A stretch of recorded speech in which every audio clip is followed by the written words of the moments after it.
বিভিন্ন বয়সের মানুষ হাঁটু ব্যথায় ভুগছে।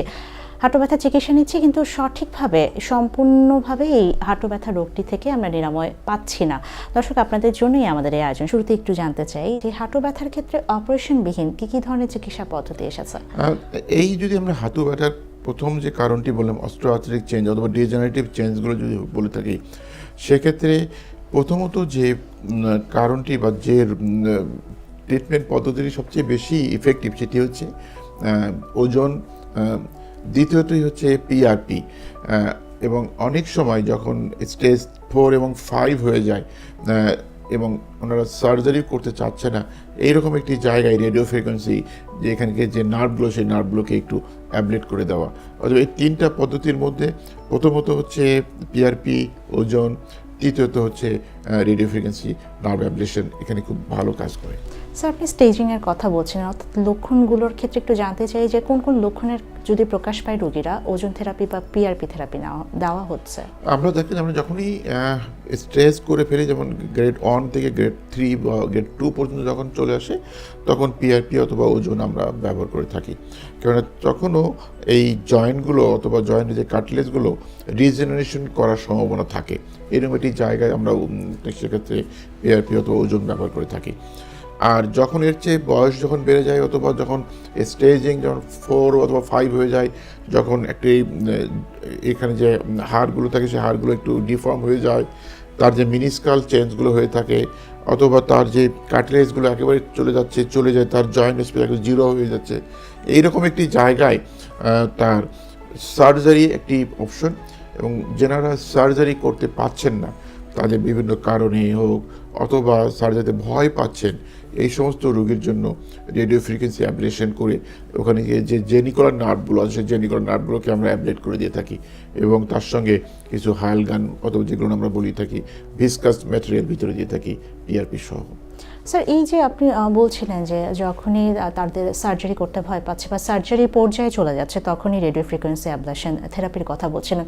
এই রেডিও ফ্রিকোয়েন্সি অ্যাবলেশন থেরাপির পরবর্তীতে রোগীদের কি কোনো সতর্কতা অবলম্বন করতে হয়? দেখুন, এটি বেসিক্যালি রেডিও ফ্রিকোয়েন্সিটি এই চিকিৎসা পদ্ধতি এরকম যে নার্ভটি তার ব্যথাগুলো ক্যারি করে এই হাঁটু থেকে ব্রেনে নিয়ে যাচ্ছে, ব্যথা ফিল করাটা সেটি কমিয়ে দিচ্ছে। কিন্তু এরপরে তার জীবনযাপনে একটু চেঞ্জ করতে হবে, তার ওজনটা কমাতে হবে, তার রেগুলার একটু এক্সারসাইজগুলো করতে হবে, এবং তার খাদ্যাভ্যাসগুলো চেঞ্জ করতে হবে। এইভাবেই একজন মানুষ কিন্তু অনেকটা ভালো থাকতে পারেন। স্যার, একটু ওজন থেরাপি এবং পিআরপি নিয়ে জানতে চাই। এই চিকিৎসা যখন রোগীদেরকে দেওয়া হচ্ছে, তখন কোনো সতর্কতার অবলম্বনের প্রয়োজন পড়ছে কিনা? অবশ্যই। দেখুন, যে ওজন অথবা আমরা পিআরপিকে যদি চিন্তা করি, প্রথমেই আমি পিআরপিটা নিয়ে বলতে চাচ্ছি, কারণ পিআরপির এভিডেন্সটা অনেক উপরে নি পেইন ম্যানেজমেন্টের জন্য। আমরা আবারও বলতে হয় এই কারণে যে সেটি হচ্ছে যে যতগুলো রিসার্চ হয়েছে অথবা যতগুলো পাবলিকেশন এখন রেগুলার হয় নি পেইন নিয়ে, তার অলমোস্ট 90% এই পাবলিকেশন হচ্ছে পিআরপি ইন নি পেইন। এবং এখনকার যে এভিডেন্স বলছে যে গ্রেড 2 পর্যন্ত যখন অস্টিওআর্থ্রাইটিক হবে, সেই সমস্ত রোগীর জন্য আগের মতো আর স্টেরয়েড দেওয়া দরকার নাই, এদেরকে দিতে হবে পিআরপিকে রিজেনারেট করবে নি কাটলেজগুলোকে, এবং এটি একটি বিজ্ঞানসম্মত চিকিৎসা পদ্ধতি। এবং বিভিন্ন গাইডলাইন, বিশেষ করে ইউকের সেই বিখ্যাত নাইস গাইডলাইনেও এটি সংযোজিত হচ্ছে। স্যার, আরেকটি বিষয় দেখা যায়, অনেক রোগীরা দীর্ঘদিন ধরে কোমর ব্যথায় ভুগছেন, তাদেরও কিন্তু কোমর ব্যথা থেকে হাঁটুতে ব্যথাটা প্রশমিত হচ্ছে, বা তার দিকে দেখা যাচ্ছে তারা কোমর ব্যথার সাথে সাথে হাঁটু ব্যথার কথাও বলছে। এই ধরনের রোগীর ক্ষেত্রে এই ইন্টারভেনশনাল পেইন ম্যানেজমেন্ট কিভাবে চিকিৎসা দিচ্ছে? দেখুন, যে বেসিক্যালি ব্যথাটাই যেখানেই তৈরি হোক না কেন, একটি নার্ভের একটি ইস্যু এখানে জড়িত। যাদের ব্যাক পেইন উপরের দিকে আসে, যেমন আমি যদি L1 L2 দেখে চিন্তা করি, ওই পেইনটা কিন্তু নিতে আসে।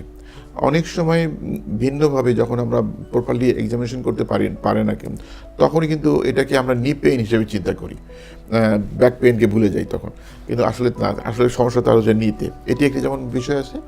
আরেকটি বিষয়, যখন তার এই অস্টিওআর্থ্রাইটিক চেঞ্জে যখন এই গ্রেড 4 এর দিকে চলে যাচ্ছে, তখন এই জায়গাগুলোকে একটা ক্রনিক পেইন ডেভেলপ করে। আমরা এটাকে বলি হচ্ছে নিউরোপ্লাস্টিসিটি একটা ডেভেলপ করে।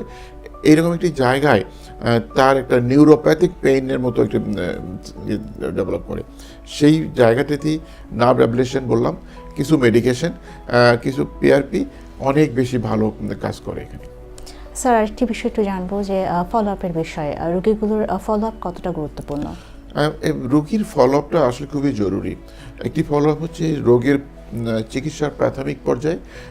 আমরা চিকিৎসকরা যখন একটি রোগীকে চিকিৎসা করতে চাই, তখন তার ডায়াগনোসিস করার পর আমরা যেটা বলি একটা গোল সেট করি যে আমরা যে মেডিকেশনটা দিচ্ছি সেই মেডিকেশনে কত পার্সেন্ট পর্যন্ত ব্যথাগুলো নিরাময় হতে পারে। কিন্তু সেই যে মেডিকেশনগুলো দিচ্ছি, অনেক রোগী হয়তো সেই মেডিকেশনগুলো খেয়ে কমপ্লিকেশন ডেভেলপ করছে, কিছু সাইড ইফেক্ট ডেভেলপ করছে, আনওয়ান্টেড ইফেক্ট ডেভেলপ করছে, অথবা আমি যে ভাবছিলাম যে 50% কমবে, সে হয়তো তার 100% কমেছে, অথবা তার কিছুই কমেনি। তার মানে এইরকম একটি জায়গায় কিন্তু যদি আমি রোগী যদি আসতে না বলি, অথবা রোগী যদি ফলো আপে না আসেন, তাহলে কিন্তু উনি আবার ভিন্ন একজন চিকিৎসকের কাছে চলে যাবেন। হয়তো ওই চিকিৎসক আবার নতুন করে গোড়া থেকে শুরু করবেন। এই জন্যই ফলো আপটা খুবই জরুরি। এই যে বললাম যে আমরা একটা গোল সেট করি, সেই গোল সেটের পরে দেখলাম যে তার ব্যথাগুলো 100% কমে গেছে, তখন কিন্তু আমরা ওই মেডিকেশনটা কন্টিনিউ করতে বলি। আবার যখন হয়তো ব্যথা 20% কমেছে, কিন্তু আমার টার্গেট হচ্ছে 80%, তখন আমরা কিছু মেডিকেশন অ্যাড করি, অথবা কিছু মেডিকেশনকে চেঞ্জ করি। এইরকম একটি জায়গায় রোগীকে ফলো আপে খুবই জরুরি, বিশেষ করে ক্রনিক রোগী যেমন ডায়াবেটিস অথবা প্রেশার। আমি আমার রোগীকে এইভাবেই বোঝানোর চেষ্টা করি, যেমন ডায়াবেটিস এবং প্রেশার যখন যাদের হয়, তাদের কিন্তু ওষুধের পাশাপাশি রেগুলার একটু ডিসিপ্লিন লাইফ লিড করতে হয়, খাবার দাবার চেঞ্জ করতে হয়, একটু রেগুলার ভিজিট করতে হয়, রেগুলার পরিবর্তন করতে হয়, রেগুলার একটা ডাক্তারের সঙ্গে দেখা করতে হয়। ব্যথাটাও একটি ক্রনিক রোগ। ব্যথাটি রোগ যেহেতু এটি ক্রনিক ডিজিজ, অতএব আপনাকে কিছু সময় পর পর একজন চিকিৎসকের শরণাপন্ন হতে হবে, এবং সবচেয়ে অন্য একজন চিকিৎসকের কাছে না যেয়ে আপনার আগের চিকিৎসকের কাছে যান। উনি কী বলে সেটা শোনার চেষ্টা করুন, উনি কি ওষুধটা বাড়িয়ে দিতে চাচ্ছেন অথবা কমিয়ে দিতে চাচ্ছেন সেটা একটু দেখার চেষ্টা করুন। তারপরে হয়তো এর চেয়ে অন্য কোনো ডাক্তারের কাছে যেতে হতে পারে, কিন্তু সেটি যাবার আগে আপনাকে ওই ওই যে ডাক্তার সাহেবের কাছে গেছেন, যে কেয়ারফুলি বেছে নিয়ে ওনার সঙ্গে থাকা উচিত, ওনার সঙ্গে কন্টিনিউ করা উচিত। স্যার আমরা কিন্তু জানলাম যে ইন্টারভেনশনাল যে থেরাপি কোমর ব্যথার ক্ষেত্রে বা হাঁটু ব্যথার ক্ষেত্রে খুবই গুরুত্বপূর্ণ ভূমিকা রাখছে, এবং ইন্টারভেনশনাল যে কোনো প্রসিডিউরের ক্ষেত্রে কিন্তু আমরা জানি টিমের সেট আপ অত্যন্ত গুরুত্বপূর্ণ। এক্ষেত্রে আসলে ঢাকা পেইন ম্যানেজমেন্ট সেন্টার কীভাবে ভূমিকা পালন করছে? দেখুন, যে কোনো পেইন ম্যানেজমেন্টের জন্য যদি IASP, international association for the study of pain, যে বিষয়টি বলছে, এই সেন্টারগুলোকে বা এই পেইনগুলোকে সেন্টারকে দুভাবে ভাগ করেছেন। একটি হচ্ছে পেইন যারা ইন্ডিভিজুয়াল চেম্বার করছে, একজন চিকিৎসক কোথাও বসছেন, উনি তার রোগী দেখছেন, তার একটা ইন্ডিভিজুয়াল একটা চেম্বার করেছেন, আমরা সবাইভাবে তার অফিস বা তার চেম্বার হিসেবে চিন্তা করি। আরেকটি হচ্ছে সেন্টার। যখন আমি সেন্টার বলবো, it should be the multi disciplinary. সবচেয়ে ভালো দিকটা হলো বাংলাদেশে এখন পর্যন্ত ঢাকা পেইন ম্যানেজমেন্ট সেন্টার একটি প্রাইভেট সেন্টার হলেও এই মাল্টি ডিসিপ্লিনারি অ্যাপ্রোচটি ফলো করে থাকে। এখানে যেমন একজন নার্স থাকে, এখানে একজন ডায়েটিশিয়ানও আছেন আমাদের সঙ্গে, একজন সাইকোলজিস্ট আছেন, এবং যখন প্রয়োজন হয় তখন আমরা অন্য অন্য ডিসিপ্লিনারি হেল্প নিয়ে থাকি। তার মানে এই সেন্টারটিতে যখনই টিচিং হয়, আমাদের এখানে কোর্স আমরা পরিচালনা করি, তার মানে সেই জায়গাটিও আমাদের যেমন আছে, এখানে আমরা রিসার্চ করি, আমাদের রেগুলার পাবলিকেশন হয়, আমরা ট্রেনিং দিয়ে থাকি, এই জায়গাতে থাকে। সেই জন্য বলছি যে মাল্টি ডিসিপ্লিনারি যে সেন্টারগুলো আছে, সেই সেন্টারগুলো এই একটি টিম ওয়ার্কের মাধ্যমে এরকম নি পেইন অথবা ব্যাক পেইন অথবা যে কোনো ব্যথামুক্ত যে ক্রনিক ডিজিজগুলোকে প্রপারলি চিকিৎসা করে ফেলতে পারে। এবং এক্ষেত্রে বিভিন্ন যে টিম মেম্বারের যে রোল, সেই রোলটি কিন্তু একজন আরেকজনের রোলগুলো প্লে করতে পারবে না। অর্থাৎ এই যে মাল্টি ডিসিপ্লিনারি অ্যাপ্রোচের মাধ্যমেই একটি পেইন সেন্টার, একটি স্বয়ংসম্পূর্ণ পেইন সেন্টার ডেভেলপ করলেই একজন রোগীর জন্য সব দিক থেকে চিকিৎসা পদ্ধতি করা ভালো।